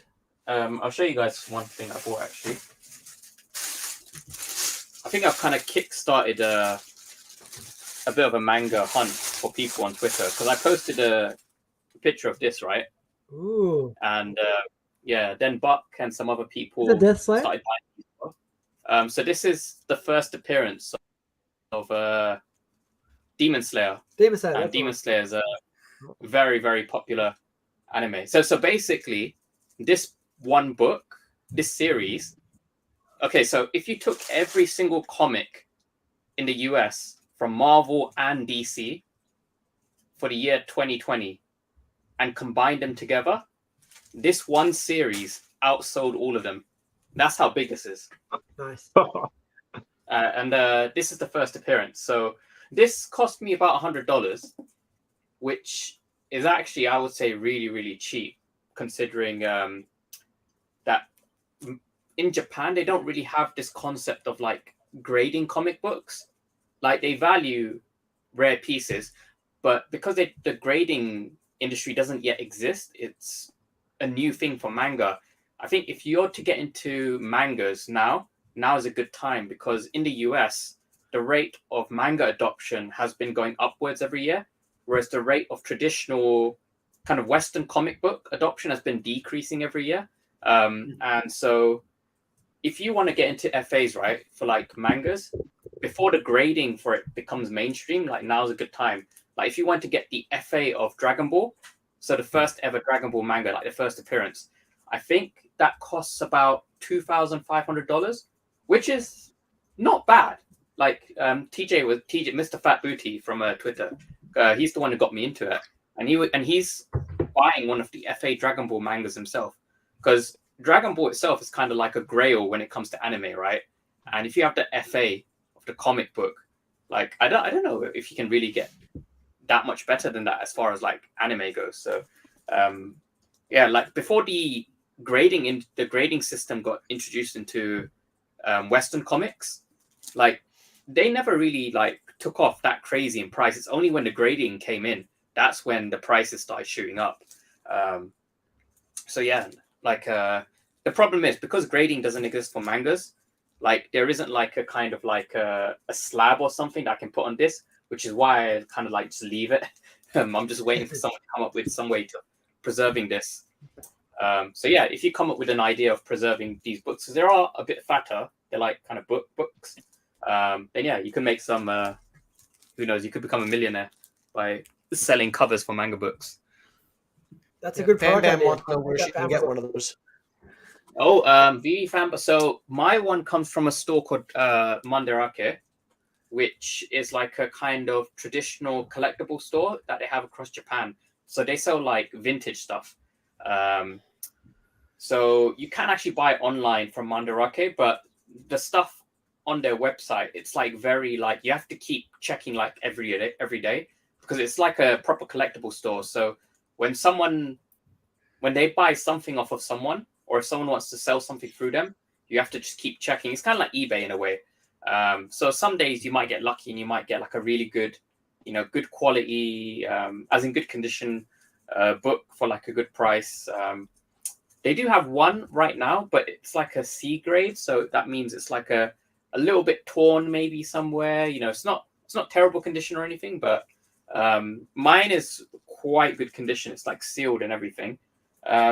It does have a little bit of like kind of wear, like here you can tell, but like everything in the book is still there, like still pretty clean otherwise. So yeah, I'll read it. Find this one. You can't read it in the book. Yeah, I know I can't read it because it's sealed, but I basically checked about 15 different stores all across Japan, and only one of them had it, and it was in the glass case. And as soon as I saw it, I was like kind of confused because I'm like, oh my god, that's the book I was looking for. It's like right there in front of me. So then I went straight over and I was like trying to find one of the store guys, and I was like, sumimasen, and I was like, sorry. That's awesome. And then yeah, the guy kind of like came over and he's like, he like got it for me. And I was super happy because TJ owns one of these as well, Mr. Fat Booty. And do you think Manga will come to Vivi? I really, really hope so. Yeah, I mean, Manga on Vivi would be pretty crazy. Yeah, that'd be awesome. I'd be into it. Yeah, I don't see why not. I mean, the comic books. Yeah, Yeah, I mean, I'm into anime. I like a lot of different animes. Yeah, I mean, manga is they are comics. Because if you go to any Japanese store, if you look on like in bookstores, right, it will be written as komiksu, which is comics, and it'll be like manga. So yeah, I mean, manga are comics essentially. It's just Japanese comics. Cool. I hope we get that. Some of those. How did your experience in Japan, like, did it impact your opinion on how Vivi would perform there? It didn't really impact my opinion. Like I always said from the start, Vivi would like do really, really well in Asia. Because I've been in Asia a few times. Like when I went to Singapore like last year as well, I was like saying, I mean that was actually for crypto related stuff as well. Like I went with Epico, and we basically promoted the Omi token there at the Crypto Expo, as well as Epico. And then no one had heard of Vivi there. Like one guy had literally at a crypto event, one guy knew what Vivi was, and that's only because he came to that event because he saw my Twitter post about it. So if he didn't turn up, no one at a Crypto Expo in Asia would have known what Vivi or Omi was. Like that's how unknown it is out there. That's a good sign. Yeah. But as soon as they kind of saw like the tie-in with like Disney and like the AR collectibles, like they're like, oh, it makes so much sense. Like why have I not heard of this? So I always thought like if they market there, it would do well. It just comes down to like it's a bit of a different mentality there, right? Like in the US and UK, like we're kind of okay that the app has problems. Like, okay, we're not okay, but we acknowledge that it's part of the growing process, right? Whereas in Asia, it's a bit different. Like there is a more perfectionist mentality there. So if you release the Vivi app to Asia, it has to work properly. Like, you can't have any of the nonsense with like, oh no, I have to reset my password 10 times to log in. Like that stuff's not okay. Not okay for there anyway. If for us, like, we get it, like it's fine. Here's a question from Walt. Hey, fellas, can you talk about having the discipline to take profit? Most of us sat on our laurels when the collectibles had mooned and missed out big time. Have you guys formulated a plan? Kay, you're pretty good at taking strategies, yeah? Taking profits, I mean. Yeah, I would say so.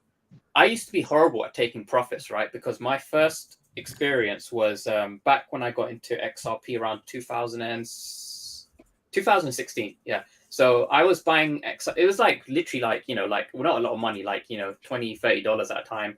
I was buying XRP for like 2 cents a token, which was very, very low.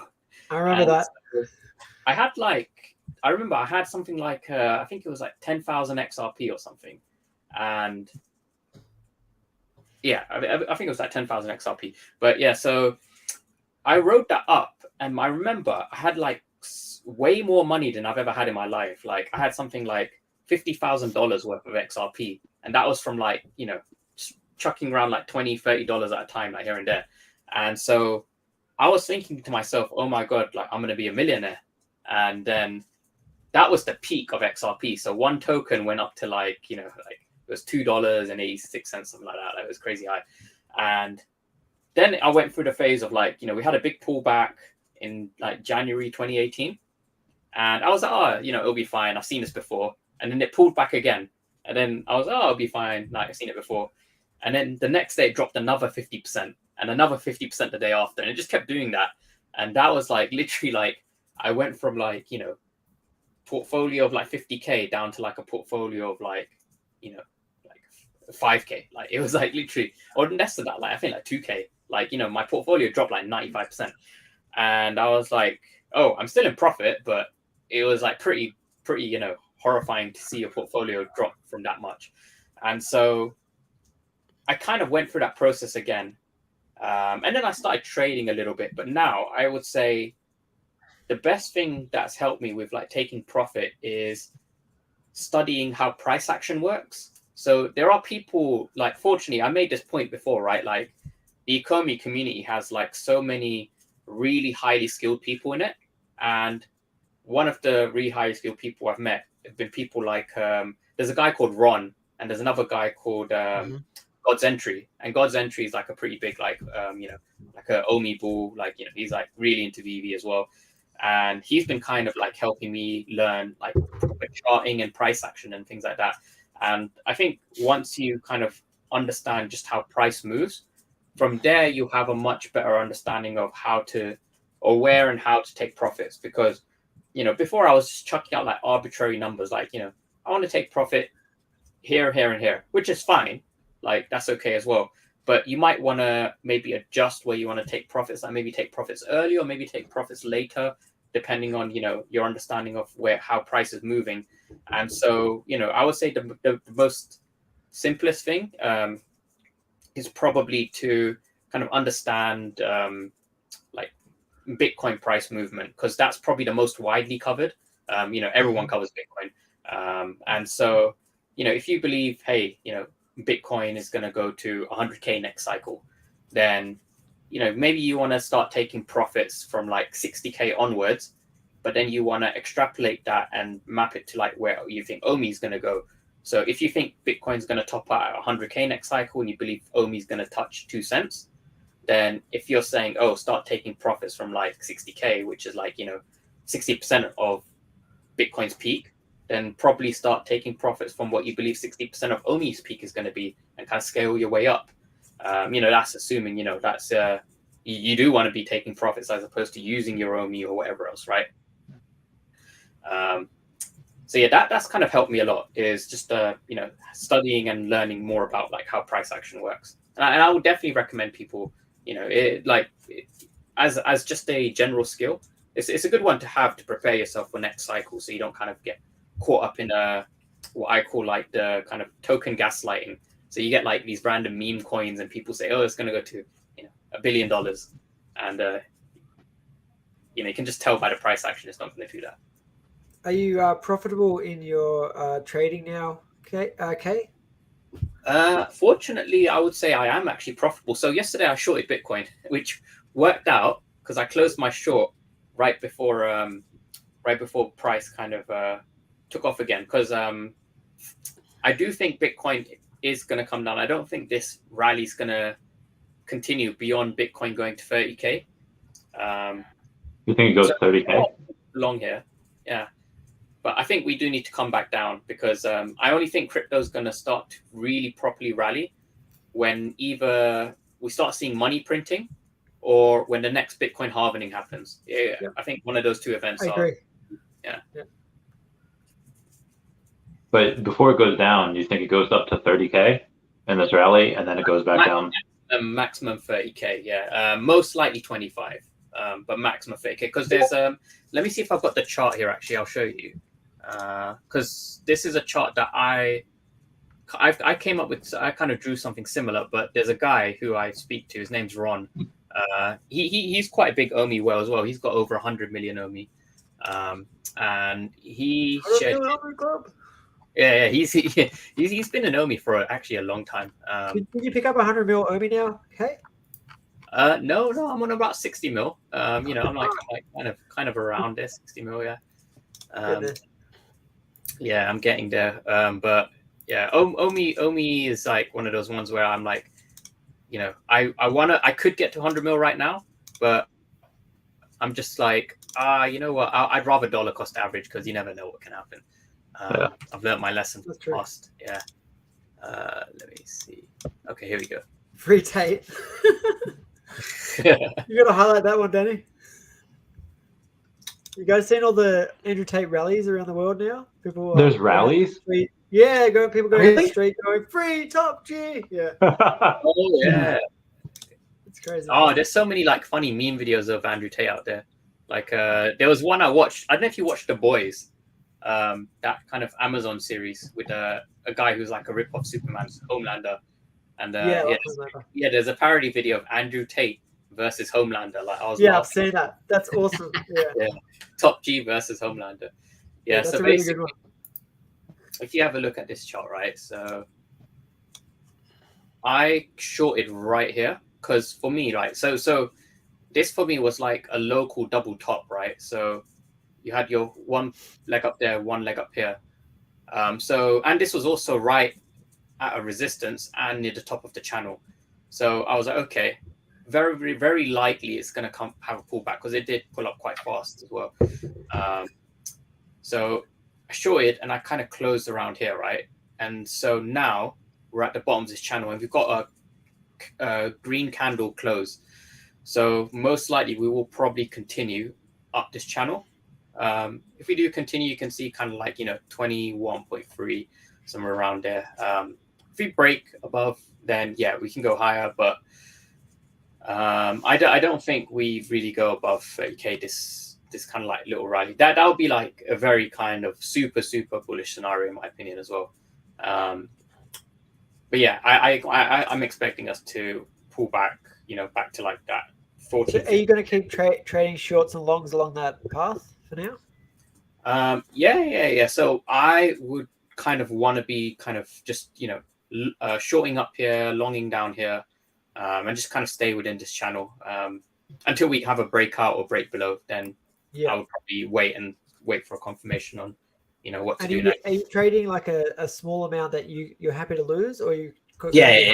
Like whenever I trade with leverage, which hasn't been that much anyway, it's not a lot. So the short here was about $300. It was just USDT that I had on my account. And I was like, you know what?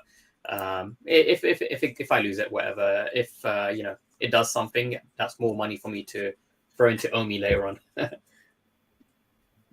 Yep. Awesome. That's really cool.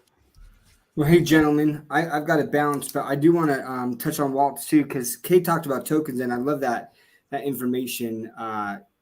Yeah, that's awesome about Omi and trading that. But specifically for the collectibles, along the lines of what Kay had said, and it is a little bit more difficult to track trading volumes on collectibles, but looking and saying, what amount would I feel comfortable selling this at, and kind of setting that and being realistic as to what that could be, right? And maybe it's a moonshot, and with the knowledge that, okay, if I'm setting it this high, what if it never hits that high? But what if it gets like $1,000 below that? So it's trying to take the emotion out of it. And that's what Kay is talking about with the price action, right? And saying, hey, what's going on here?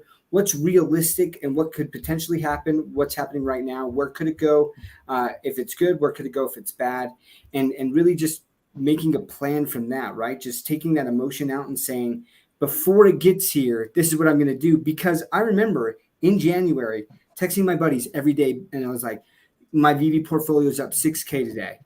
Oh, the next day it was like 9K, right? And they were just like, this is crazy. And it was euphoric. It's a euphoric stage. And I remember my brother saying, yo, you should sell your secret rare Spider-Man. It's like 85K. And I was like, no way, man. Guaranteed by the end of the year, it's $1 million. I'm not selling for $1 million. And I look back on that now. There.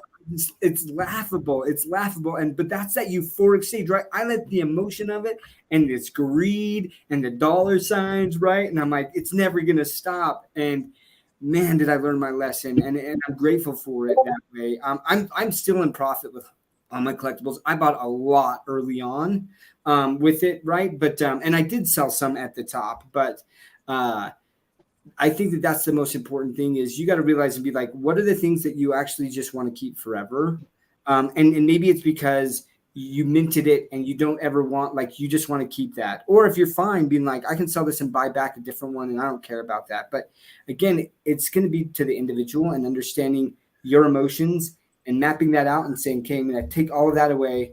And what do I realistically feel like I could sell these at? And I feel comfortable saying, it could moon even more, but if I sold it at X amount, I'd be okay with that and walk away. And that's taking the emotion out of it. So, okay, I wish I could say on more, man. This is the first stream with you, and like it's just fun to see you. And it's always fun chatting. And like I always say, please make sure that you like and subscribe to the channel here, and that you follow everyone here on Twitter. Give them the support. Talking about these things, coming up with topics, doing research beforehand. It takes a lot of time, and you guys benefit from that. So please do that. And again, thanks everyone for letting me on the stream. And we'll see you next week. Yeah, thanks, Dr. Bye. Stars. Doc. Cool. Thank you, Keiko. $10 super chat. Top G. He loves Tate's Hustlers University. Helped him get new business ideas and got me working out more often. And Jayco, another super chat. Thank you. Jay. Just hit 7,000 Wow. comics yesterday. Hey, a Congratulations, lot of buddy. comics. Wow, that's a lot. What do you guys think of Tate? I like Andrew. It's a little I off like topic Andrew from Tate. Vivi and Omi, but it's on topic all over social media. Any Have you guys ideas? Any seen this? thoughts? There's some girls that have that were two of the 6 victims called out and said that they're not victims and they don't know why they were put on the list of victims. So, and there's a bunch of other people working with Andrew Tate that have said that it's all BS. So I don't know. I think I hope they don't try and plant some evidence or something. But so far, it looks like there's no evidence, and it's just gathering information, trying to get something to lock him up for a bit longer. I don't know. It might be a publicity stunt for Romania because it's really got Romania like the more publicity than they've ever before. So Yeah. I don't know. Yeah. Sorry, go ahead. I was just going to say, I think with Andrew Tate, because I made a point about this a while back, because I used to be a teacher, right? Like, I mean, you guys already know that.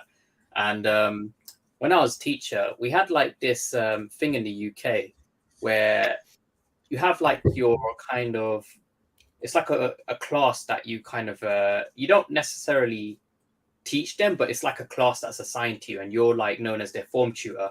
And so part of like the government's like kind of whole agenda on like, trying to like not necessarily educate kids in like specific subjects, but also like to kind of, they call it like equipping them with like necessary life skills or like life knowledge. they kind of had this whole curriculum, and basically it's like very heavily geared towards being like super politically correct kind of stuff.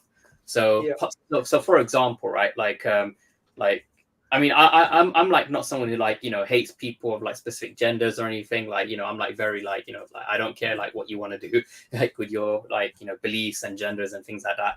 But they would like kind of make sure that you like really ingrain it into these kids. Like they would make you do classes on like diversity and like like various different genders and like the importance of like taxes and like paying your tax, and the importance of like saving and putting money into like savings accounts and pensions and all of that stuff, right? And Andrew Tate, in a way, he kind of in a way, for schools at least, he kind of goes against this concept of like you should put all your money into a pension and like get a mortgage and work a job for the rest of your life, that kind of thing that the schools were trying to push kids towards, or like kind of ingrained, at least in the UK anyway. And so it was funny because the UK government were discussing Andrew Tate when there's actual real problems they need to be discussing, right?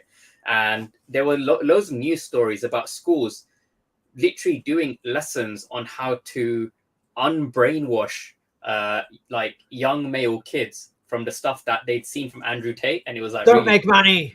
Yeah, do what the government says. So the stuff that Andrew Tate was telling them kind of goes against like the conventional stuff they're trying to teach. And because hypothetically, right, if a big enough percentage of the population decided, hey, it's better for me to, invest and trade and go to Dubai where it's tax-free, then that's going to have a negative impact on the country, because now you got less people kind of contributing towards the like government tax system. And I can see how that has a problem on a global scale as well. So, he's the type of person where, he calls it the matrix, but, like these government organizations and people, like they would see him as a threat. And I can see why they would want to attack him and throw like false allegations against him to discredit the things he says, because none of these allegations need to be true. The fact that these allegations are made, that's enough to discredit, like taint someone's credibility. And we've seen it before, right? So, I actually do like a lot of the stuff that Andrew Tate says. I started off disliking him because I only kind of saw the stuff he said from a very surface level, like, his opinions on women, like sound bites with no context. And then I started listening to him debate. Same for me. And then I started listening to him debate people. Like he debate Piers Morgan. Like that was a great one. YouTube. He smashed him. Like he did a second one recently. And it was the second one's even better. Yeah. Doing the chess, playing chess. The chess analogy. I was like, that's 100% true, because he spoke about that the same time I started kind of getting more into trading, right? And one of the things I learned quite quickly is, when you're trading, the accountability is 100% on you. If you make the wrong trade, that's your fault. You can't blame anyone. And so, like, accountability and like, just kind of removing emotions out of it, that plays a big part. And when he said that chess kind of does the same sort of thing, I was like, I understand exactly what he's saying. Like, he is right. And so I was like, okay, yeah, this is good. And the other thing was quite funny. I was talking to my friend about, because of the problems in the UK, like London has gone from like being, a leading city in the world to like not a very good city to live in anymore. Like, the cost of living is way too high. Crimes like just constantly going up. And Andrew Tate kind of said what I was thinking, but in a less filtered way. He literally was like, I told my private jet pilot to leave the jet running, because as soon as I'm done with this interview with Piers Morgan, I'm leaving. Like, London is a cesspit. It's disgusting. And I was like laughing. I was like, because in my mind, I thought that as well, but I just don't say it like that. So yeah, I like him. He's funny. Randy? Yeah, he's people like him for different reasons. Some people like him because he was a world champion kickboxer, and some people like because he says funny stuff on TikTok. But it does get complicated when there is this misconception that Kay was talking about, where there's just one clip of him being taken out of context, and half the world just thinks he's misogynistic, like whatever, and so when you see these memes or whatever of him getting basically bad mouth and trash, and it's a lot of women that are doing it, or it's these men that are trying to be the white knights of women, like, oh yeah, look at how woke I am, I'm trying to defend, and it's like, and if you take a look at these people, and I really hate to say this because this is generalization, this is just a rule, there are obviously exceptions. Jordan Peterson makes a claim that, okay, well, a rabbit, can do no harm, so a rabbit's like virtuous, right? He's like, no, wrong. A rabbit can't be virtuous. It can't protect you. It can't go and do any harm. So it's just harmless. And what Andrew Tate, he preaches to a lot of young guys, like, hey, how are you able to defend not only yourself but like your family or like the woman if you're just, to use Ronda Rousey's words, like a do nothing bitch? Like how can you defend someone and be honorable and virtuous if you can't defend yourself or the people you care about? Telling young men to work out, telling young men to make money and take care of their like, I think those are really good things. The way he says them obviously are really an a-hole-ish way. Yeah. But I remember somebody sent me a video on December 29th about it was a video of Andrew Tate slapping and beating women. And that was me. Yeah, I didn't want to say it, but yeah, it was George. I was confused about George it. says, holy heck, there goes all respect I had for Andrew. And then I looked at it. And I don't know what this says about me or what this says about either. Most of the rest of the world is super, super vanilla, or I just You're into some BDSM. that slightly dark, that slightly kink, sense of romance. Because as soon as I looked at that of him berating and slapping a woman, I was like, wait a minute, this doesn't look like ruthless aggression. This looks like a kink. This looks like they're foreplaying and. Why would you video this? Like, there's no reason to video this unless it was a kink. So I immediately looked at that right away, and I immediately told Jones, like, listen, if the dude's actually a human trafficker, yeah, like, heck and shoot him. Not humanitarian advice there. But I said I'm not convinced right now because these videos are from months ago or from a long time ago. They don't make much sense. They're 10 years old. Yeah, 10 years old. Yeah, it was a long time. The girl came out and said it was just some fun and it was all consensual. She said it 2 or 3 times now. Yeah, obviously spread. So then obviously it came out that that woman had been lying or at least that video was taken out of context, whatever. So whatever happens, I usually want to wait until things happen in a court of law, like at trial. But I do like where it's all corrupt. That's true. I mean, I do like I said, I like a lot of things as he says. I don't necessarily like his delivery. I think maybe he should be a little nicer, but maybe, that's wrong. Maybe some people need to hear it in that a-hole-ish way. Maybe you need to get like slapped in the face and be like, hey, you're killing yourself because all you're doing is you're sitting in bed all day, you're eating pizza, you're watching Netflix, you're addicted to porn, and like you're going to live a very sad life if that's like that. So I love how we've all been talking about 50 minutes on Andrew Tate. But yeah, I like a lot of the stuff that he says. And that's part of the way he gets his message out, like you said, and how he uses social media to his advantage. And he's like sensational in how he presents things in order to get attention on himself. He's really smart at playing that game. Back to Omi. Yeah, back to Omi. And rabbits. Talks about outsourcing many of their devs, which he says is a terrible business for the long haul. They need to ramp up internally. Kay, what do you think about that? Software engineer. Mitch and Nestor already. I had like a 3-hour-long phone call with Mitch like a couple of weeks back before I went to Japan. He's 100% right. Like, that's not the way to scale a business. If you just completely rely on contractors, like, you should be scaling up your team internally as well. But at the same time, that's not what Vivi's doing. They're not just relying on contractors to do everything, right? They're very strategically hiring contractors to work on isolated parts of the application, which don't necessarily require a ton of domain knowledge. And I know I just said like a big mouthful there, but basically what I'm saying is, firstly, they have scaled their team internally. When I say scale, I mean actual permanent permie people, not like contractors that are there for 6 months, like permanent members have joined the Vivi dev team, which includes Nestor, the new CTO. And so that side of things, like you don't need to worry about them, increasing their team size, which is, in itself actually amazing, because many companies in the crypto space, the past 6 months, they've decreased their team sizes. Coinbase has, Binance has, FTX's team size has gone to like 0. Like Vivi's actually increased their team size, right? So that in itself is quite impressive. The second thing is the person that they've hired, Nestor.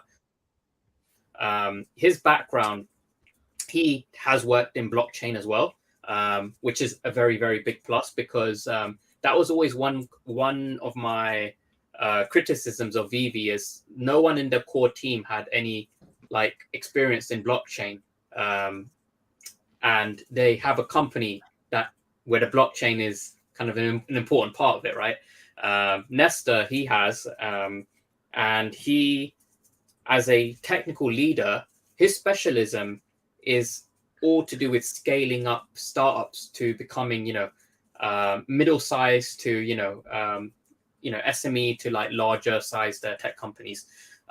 He's not necessarily someone who dives into the code and like actually works on it himself directly, but he knows the type of people that he needs to hire and where to hire and that kind of thing, in order to, deliver a good product. So he has been hiring more people to kind of work on parts of the app. And if you follow him on Twitter, sometimes you might actually see him like, having conversations with people who are looking to work on projects.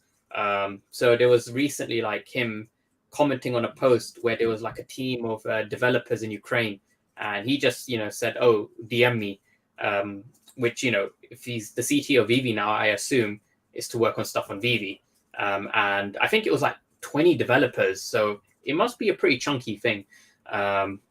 And again, it's probably going to be something that's isolated, that doesn't require a ton of domain knowledge, like, I don't know, like helping get the queue system live or something like that. I don't know, like it'll probably be like random things. But yeah, like that is correct. Yeah, you don't want to rely entirely on contractors, because then you build up your technical debt that way. The main benefit of having permanent people is, one, you retain that domain knowledge, which you don't want to lose. And two, if you have permanent people on your like team, then because they are there on a permanent basis, they care more about the product itself in terms of the code that they're writing, because they're going to have to manage it on a longer time frame, right? If you're just there and you know that you're there temporarily, you're not going to put in as much effort to make sure that the code is nice and clean and maintainable for the next person that looks after it. You're just going to be like, they told me that they want this feature to work. Let me write the most crappiest spaghetti code that I can in the shortest amount of time, because I'm still going to get paid. And they're still going to get their feature. But when they get their feature, it's filled with bugs. They have to rewrite the whole thing, and that's basically what Vivi went through at the start. Like, there was tons of bugs, like the app barely functioned. And Dan himself said, hey, we have to re-engineer the entire backend. And that's what they spent like 6 months doing, like near the start of when Vivi came out. And so you want to avoid doing that stuff constantly, because, constantly re-engineering stuff, it doesn't deliver value for the user. You're not delivering new features. You're just improving on existing stuff, which you do need to do up to a certain point. But when that's your focus, is just kind of maintaining what you already have, then you're going to start to lose customers, and, people start to get frustrated because, hey, we haven't had any new features in like, 2 years, blah, blah, blah. So yeah, like, answer the question. Yeah, you're right. But that's not what Vivi's doing. Vivi is hiring permanently, and they're very strategically hiring contractors to work on very specific things. And like Mitch, based on your interaction with him? Yeah. I was quite public about this. Like I said, Mitch and Nestor are probably the best things to have ever happened to Vivi since Disney. Like they're exactly what Vivi needed, like what Vivi was missing. And they're really, really competent. Like they know what they're doing. Like they are exactly what Vivi needed to kind of move to that next level. Because I was also quite public about it, right? I said, like David and Dan are really nice guys, but because of their lack of experience in running like this kind of the type of company that Vivi is, which is, in the kind of crypto blockchain space. It is a tech company as well. Mitch and Nestor, they're like two people that have extensive experience in this space. So they were exactly what the company needed to move and push forward. And I'm hoping they stay on for a long time, because they can add so much value. Like they can help David and Dan as well a lot in terms of becoming more, more fluent in this kind of tech space as well. Yep. All right, it's been about 2 hours. I think we'll wrap up right here. Kay, I want to thank you for joining us. Last minute replacement for the homie Daniel Lee, who's on the toilet. Is that right, Jordan? Yes, he fell in. He fell in, guys. He's been on the toilet for 2 hours during this whole live stream. Thank you all for joining. Bad curry. Crypto's life. Yeah, thank you everyone for coming through, chatting with us. Thank you everyone for the super chat. And thank you, Jordan, Randy, hello, Kay. And we will see you guys again next week. We're on Crypto Range channel. All right, so come through for that. Bye, Dashy. Peace out, Dashy. Thanks, Danny. See you guys around. See you guys.